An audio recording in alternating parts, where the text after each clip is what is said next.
और ये डील उस समय बहुत ज़्यादा इंपॉर्टेंट हो जाती है जिस समय यूएसए भारत के लिए टैरिफ ही टैरिफ का गेम खेल रहा है। और यूएसए ने पूरे भारत को ही नहीं पूरे वर्ल्ड को परेशान करके रख दिया। तो ये इस समय बहुत लाजमी हो जाता है। मतलब इस समय यूएसए को मिर्ची लगनी लाजमी हो जाती है कि यूएसए को मिर्ची क्यों लगी, यूएसए परेशान क्यों हुआ। क्योंकि भारत और यूरोपियन यूनियन एक्चुअली आप सोच रहे हो कि ये पूरे 27 देशों का एक समूह है। यूरोपियन यूनियन जिसमें जिसकी हेड हैं अर्सुला वॉन डोर, ये लोग मतलब पूरा 27 का 27 देश मिलते हैं और एक लोग एक घोषित कर देते हैं कि 27 देशों की जो जिम्मेदारी होगी केवल एक प्रेसिडेंट बनेगा, वही इसकी जिम्मेदारी को सॉल्व करे, क्योंकि ये छोटे छोटे देश हैं।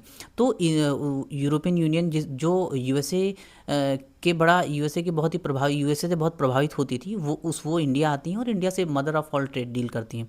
मतलब इस युद्ध के दौर में आप इतना समझ चुके होंगे कि टैरिफ क्या होता है। इस युद्ध के दौर में आप ये समझ चुके होंगे कि सैंक्शन क्या हो सकता है, क्या होता है।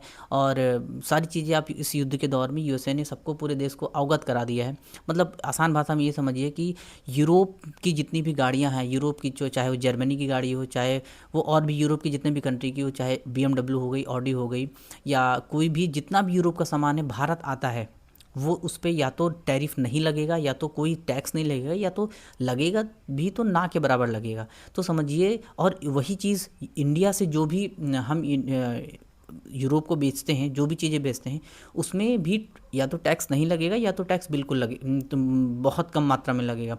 जैसा कि आपको पता है कि हम यूएसए के साथ हमेशा जो है कुछ भी सामान बेचते हैं तो सरप्लस में रहते हैं।